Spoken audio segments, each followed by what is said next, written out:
Governor, good morning. Morning. I think MD just spoke about quantum. We'll go reverse of quantum, okay? Because we have big problem to still not solved in this whole space of financial inclusion.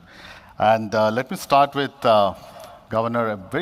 I've been in this space for 10 years, and one of the challenge we still have in this space is the market infrastructure for inclusion. And in your recent quote, you want to shift the financial inclusion dialogue to wealth of households. I guess you're saying the same thing, that we have a challenge in the existing market infrastructure. We want to do inclusion, but the economics are still not right. Why did you say that? Do you see the same thing happening in Thailand? Well, the quote actually was about that, I think policymakers around the world have tended to chase GDP. Yeah. And I think we should stop chasing GDP, because GDP is an end in itself, and we should focus more on the well-being of households. And I think an important ingredient of that is, as you put it, financial inclusion. So when you think about the objectives of policymakers in our space, in the financial market space, I think there are at least three things that we care about. First is, again, efficiency, which relates to growth. The other one is inclusion / equity. Those two things aren't exactly the same, but they're related. And then third, very importantly, is stability and safety.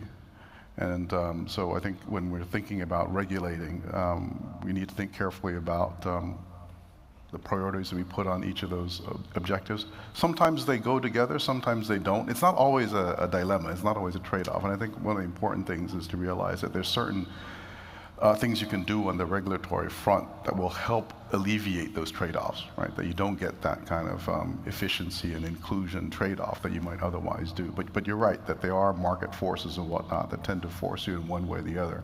But trying to find that right balance and then thinking about the right approach and the right tools to be able to get the objectives that you want, I think is very important. And those objectives, I think, also change over time.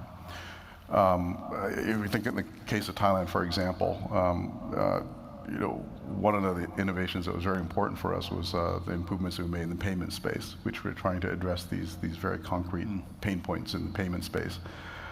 We had a situation where cash usage was very high. People were still using checks a lot. I think and Thailand will be one of the places that I think will use checks, the last places to give up checks. It's like the Japanese and the fax machines, unfortunately. But anyway, the costs were very high. We had, the mobile banking and whatnot in place, but it wasn't really being used because the fees across banks are very, very high. So there were these obvious pain points where the costs are very high. And so, one of the things we had to do when we put in this the system with prompt pay and whatnot was to try to improve the efficiency, get the costs down. But aside from that, there were other things that we had to do to try to get improvements in the inclusion side, to try to get the adoption up. And there are a variety of things, not just from us, stuff on the government side, very important to try to improve adoption. So, doing the tax stuff, refund, whatnot, through the system, doing the welfare payments out through the system, that all help adoption. But one thing that was very, very important, and again, this is an example where the efficiency and the inclusion sometimes can go together, is on pricing. I see, indeed. Yeah, so the fees are very, very high. And then, so one thing that was I think a key kind of game changer in that was to try to get the interchange fees to go to zero. And that brought the fees down, and then the banks then... Governor, who pays for these expenses? Because putting a payment infrastructure is expensive. Hundreds of $millions goes there. The economics of payment services to zero cost just doesn't work unless state decide to absorb the cost as a national utility. Do you think that's a sustainable practice? I think the role of the public-private sector and how you divide it is a critical question, and it gets back to that I talked about, those objectives that you want, right? The efficiency, the equity, inclusion, the safety, right? I mean, if you're driving for efficiency, you don't care so much about the inclusion, which I think some countries have done. Then you go the private solution, right? You get the efficiency, you get one, but you don't get the inclusion. Yes. And you run into the whole danger of, again, walled gardens and whatnot that arise. But if you get the public sector involved, because you think it has this public good aspect to it, And then But how many countries can afford to spend so much money? And one of the reasons why it is only few countries can count who has put a national infrastructure payment because they could afford to put that infrastructure in place. But many countries still struggle. And I think that there was a hope in Africa through the mobile phone network to get it right. Yeah. But it has not really scaled. Yeah. Short answer is something. I don't think there's a dogmatic answer that this thing should be public or private. I think, again, it gets back to the objectives that you want. Yes. And you think carefully about what's the best way to achieve those objectives, right? Yes. In some cases, like in our case, what we ended up doing was we let the private sector to invest in it, mainly the banks, right? That has had some consequences as well. Absolutely. In terms of getting the system up and running, it was very, very good. But in terms of getting kind of open access to the infrastructure, that has been an issue because the non-bank access to that payment infrastructure has been the speed bumps along the way. So I don't think there's a easy public private it should be this way. But I do think that there are things again that we as regulators can do, right, to try to get that balance. Yeah, that trade-off better. So, for example, as you mentioned, the economics of the payment infrastructure. What are we talking about? We're talking about something that is, like natural monopoly on steroids, right? Absolutely. Marginal costs, go to zero. There are these massive network externalities, right?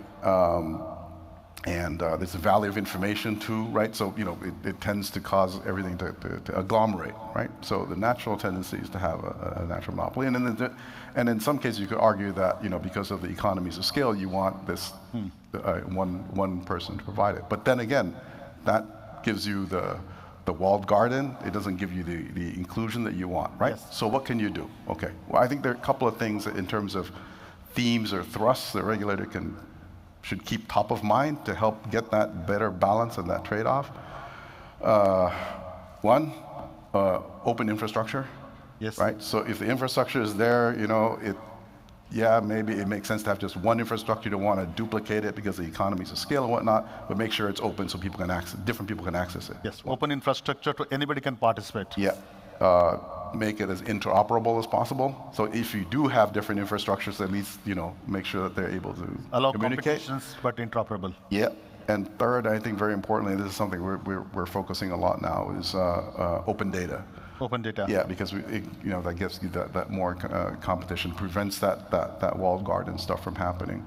I mean, if you mentioned the economics of payment, right? And you talk about the public, private, whatnot. And I think in some circles there's a tendency to think of payments as a public good. Yes. Right? And then I don't think that's quite right. And secondly, the danger is that it motivates that you can do whatever you want, spend whatever it takes, and not think about it because you say it's a public good. Yes. The reason I am skeptical or cautious of that argument is because, and I apologize, I'm going to go full frontal economist nerd on you here, but payments it's not what we economists think of as a pure public good. Yes. Right? A public good, you think normally it's non-rival, meaning I use it, you can still use it, it doesn't take away your benefit, and it's non-excludable. Okay. Payments clearly is non-rival, right? Because the more people they get on, the better it is. But it is excludable. Yeah. So in the jargon of economists, it's more of a club good than a public good. And so there's this natural tendency for you to have these clubs, these big clubs. But again, if you have the clubs, you want the clubs to be, the members to be able to move, right? So that interoperability and stuff to happen. And so, putting in those rules, just a one last one, helps to mitigate that efficiency and inclusion trade-off that we're talking about. Domestic is a struggle. Yeah. Cross-border is double struggle because we are doing Nexus together. Your tech, because in Nexus we try to make multiple network interoperable. Yeah. We try to make the messaging system standardized. Some are arguing that it will add cost to existing cost infrastructure. Do you buy that argument? It gets back to the whole bilateral and multilateral debate too on cross-border. We did stuff on the domestic front first, and then for us, the natural evolution was to think about cross-border because we're a country, again, that's very dependent on tourism, right? So we started off with a bunch of bilateral linkages, particularly on payments and QR payments with countries for which we had a lot of tourist traffic. But back then, multilateral wasn't really an option because of the yes. But there's no argument. It has to be multilateral. Now? Now. No, it has to be. No, you don't believe. I think that again, as with a lot of these things, I think it's important not to be dogmatic. Right? Okay. So I will say this: we're obviously involved in Nexus, so we think we're a fan of it. And we think it's definitely the way to go. And obviously, the solution of going only bilateral makes no sense because then you have to have like a. It's expensive and. And it's expensive, but at the same time, getting back to it, the bilateral linkages that we did, right? They usually take about a year. Year plus. The multilateral, when you're in right, a lot of people at the table, the whole negotiation stuff, it takes a lot longer because the issues often are not the technical stuff, right? But it's the policy. It's the policy stuff, it's the governance issues, it's the different regulations that you have in place and whatnot. So the more people you bring to the table, obviously a lot of times it's harder to get a solution. So all I'm saying, Sopnendu, is that on the having a whole bunch of only bilateral stuff is clearly not a solution. Multilateral has to be there. But if you ask me, is only multilateral the only way to go? My answer would be maybe not, because you probably need to supplement that with other stuff. Yes. There might be other countries that aren't ready to join the club. And there could be different mechanism. Again, tailored, right? Yes. And then that makes sense to have bilateral linkages. The other thing that we're doing, and again, our priority will be on the Nexus and the multilateral, but there are going to be countries that we're never going to hook up, right? Because it's no justification. Also, the economics doesn't work. Yeah. So the other thing we're doing is looking at innovations in our sandbox about like doing tourist wallets. Sure. Right. So that regardless of what country you come from, you can have this wallet. You can use the QR codes, use the digital payments infrastructure in Thailand. So it's a question of multilateral will be there, but it needs to be complemented with other stuff. Well, Governor, I'm going to make a little more fun question here. The new president in the US doesn't like CBDC. This is a fun question. Can you clarify? I think he means something else. Central banks around the world are focused on CBDCs. What happened to all the projects?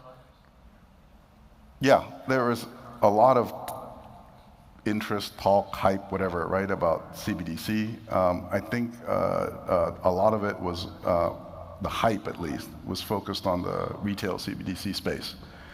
And a lot of that hype has not played out because despite all the pilots, and we did them too, we were quite active in the CBD space for quite a while, and we did a retail pilot for which we finished up previously. We haven't seen any. I think he meant implementation. Retail CBDC, not the wholesale. Yeah. And so I think because again of privacy and whatnot, concerns and whatnot. But I think again, getting back to your point about the focus on his focus on, or actually his, but the people's concerns about CBDC focus more on the retail side. One, and you also have not seen any kind of real implementation of CBDC, and I think there are good reasons for that, aside from the privacy considerations, and that is that the use case is not entirely clear. If you look, particularly in ASEAN, where I think we've done a terrific job, right, in the fast payment space, we have very good retail payments infrastructure already. The digital payments on the retail works very, very well. So the additional benefit of having retail CBDC is not entirely clear. Put very simply, it's like there's a high bar for you to overcome. And so I think that combination of not having a very clear use case, plus the concerns that people have, like on the privacy and whatnot, have caused, I think, a healthy skepticism about when we're likely, if we're likely to see stuff happen in terms of a full production rollout of retail CBDC. That is different. I know this is probably... That's what President is talking about. That is different from wholesale. Yes.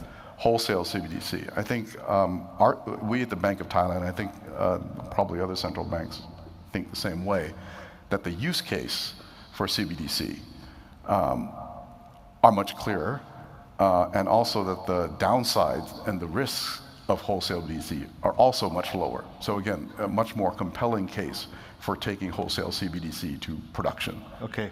So for us, for example, one thing that we've been playing around the wholesale CBDC. Sorry, Governor, Yeah. just to answer the question also, why central banks have not put production grade wholesale CBDC yet, despite 5 years of experiments? Partly, again, it's because the stuff that's already there is working reasonably well, right? Okay. And so The wholesale CBDC. No. For the wholesale CBDC, yeah, both. But again, it gets back to, you know this, it's get back to the use case, right? So one use case which we're looking at, and we see a very clear use case for wholesale CBDC, where there's a very, very clear pain point, is in cross-border transfers, right? The correspondent banking network is very expensive, high settlement risks, right? It takes a long time, and so one project we've been involved in is Mbridge, which we've been working with several other central banks, and that involves wholesale BDC, and in that project we've seen that it can reduce the settlement times from days, 3-4 days, to literally minutes. There's no settlement risk, the visibility, transparency, very, very clear. So I think the benefits of that are very, very clear. So that's an example, again, I think of a use of wholesale CDC that has a clear use case, and the risks and the downsides are not that high. Yes. So that's something that we're looking, So you're to going to take put up forward production shortly? to MVP. Yeah, we're moving ahead with that and hope to see a minimal viable Any product. timeline? No. It's under Consideration. under consideration. Okay. Yeah, I think I'm used to that response. So, but I think there is a need to where a time has come to put wholesale CBDC to production. I think most central banks are comfortable with the idea. Yeah. They understand the use case. Yeah. We just have to get over that. Yeah, and there are a lot of innovations, I think, that will be facilitated by having a wholesale CBDC infrastructure in place. Okay, switching the gear on topics here. Cybersecurity. As we are getting excited on inclusion, digital finance, open data, open network, the reverse is all the cybersecurity issues. How are you dealing with that? We in Singapore are dealing with that. In other markets, they're dealing with that issue. Everywhere there's a concern. Yeah. I think, digital finance in Thailand and other countries in ASEAN, we've made good progress. But I think it's also quite clear that if we don't address safety issues, it could derail the good progress that we've made in the digital finance space. And safety, I don't think it's just the cyber, right? Cyber is just one aspect of it, very important aspect, no doubt. But I think there are issues regarding concentration of the vendors that are used, the service providers that are used. I think the whole, AI discussion, I think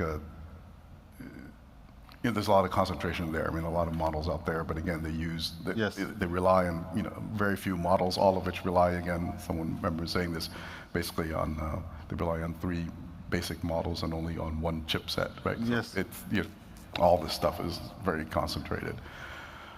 So there's a concentration risk, there's a cyber risk, and there's another risk which is, I think, very, very important. And in terms of the sensitivity and the chances that it, slows down the innovation that we would like to see, is fraud. I think we've made good progress in terms of implementing the fast payments and getting that efficiency side done well. But again, that comes along with these risks, particularly in the... So are you worried about those risks? Do you get... Very, very, very. And there's no easy way out? No, I think, the fast payments, I think, has translated, made all the fraud stuff happen, that much faster, and we've seen that it evolves very, very quickly, right? And that for regulators, we've tried to stay nimble, but again, it's, the other side moves all the faster, right? So when, it first came out and there were these, people were sending these links, and people were clicking on the links, and that caused all the problems. So we responded to that, get the banks not to send out the links. But then it moved on to something else. We upped the security of the mobile banking apps and whatnot, right? And that was and putting in place things like biometrics and whatnot and authorization, and that was appropriate for the unauthorized fraud transfers. Sorry, or the fraud coming from unauthorized transfers. But now it's the whole different kinds of scams, which are authorized transfers. So a lot of the regulatory response that we put in place for the unauthorized stuff doesn't work as well for the. Do you think there's a case for a ASEAN-wide utility for cybersecurity monitoring?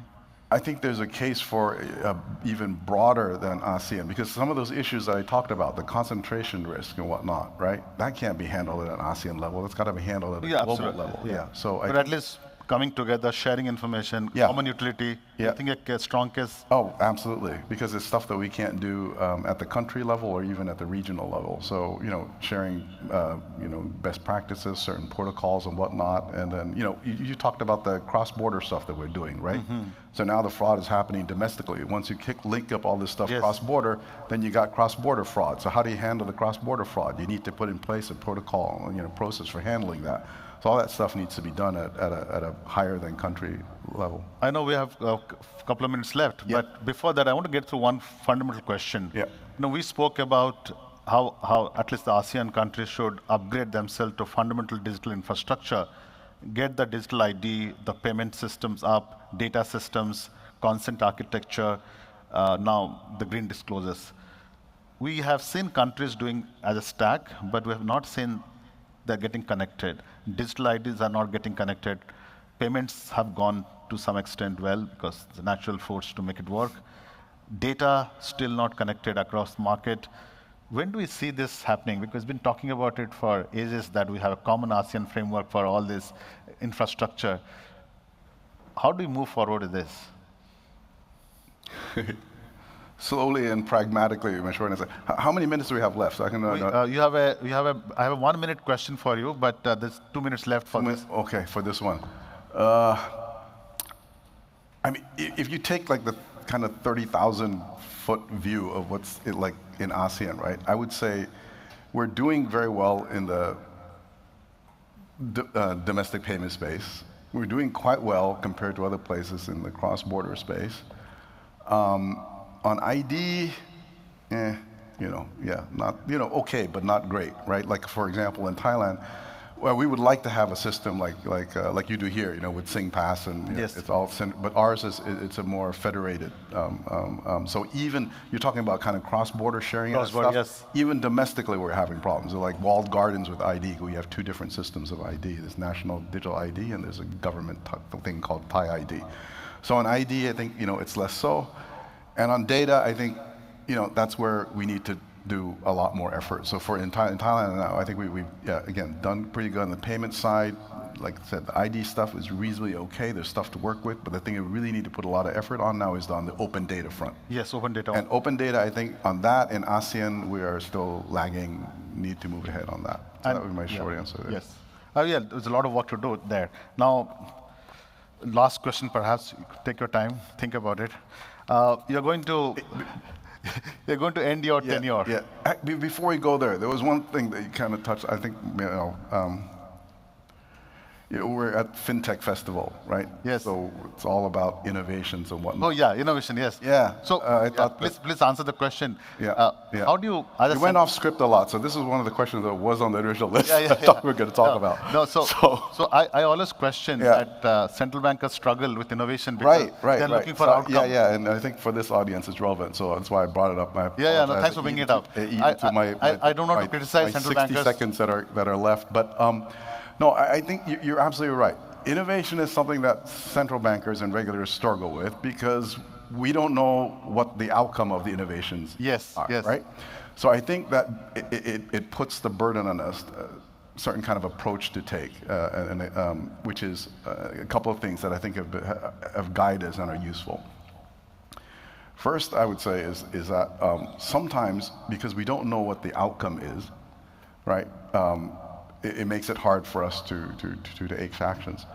But sometimes it's easier for us as regulators to specify what the outcome that we don't want is. Okay. So thinking about in terms of red lines, right?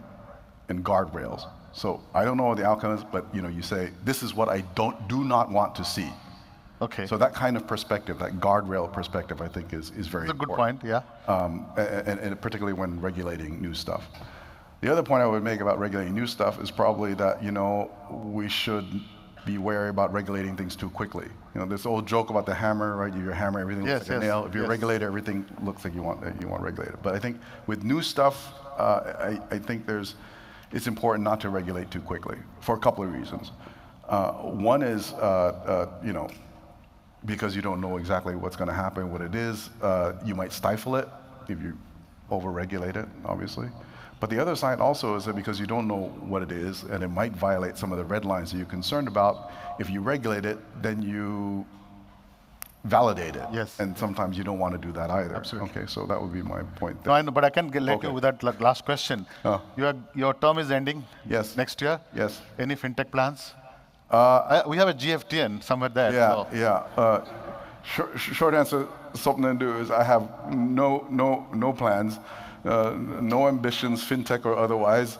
I have a long list of places I want to visit, books I want to read, and so I'll focus on that. No, you spend 1 year reading books, but there's a GFTN. Okay. So if you ever think about doing something... Also, this is like a job interview now. No. Please do give a call to us. Okay. Thank you very much. Thank you.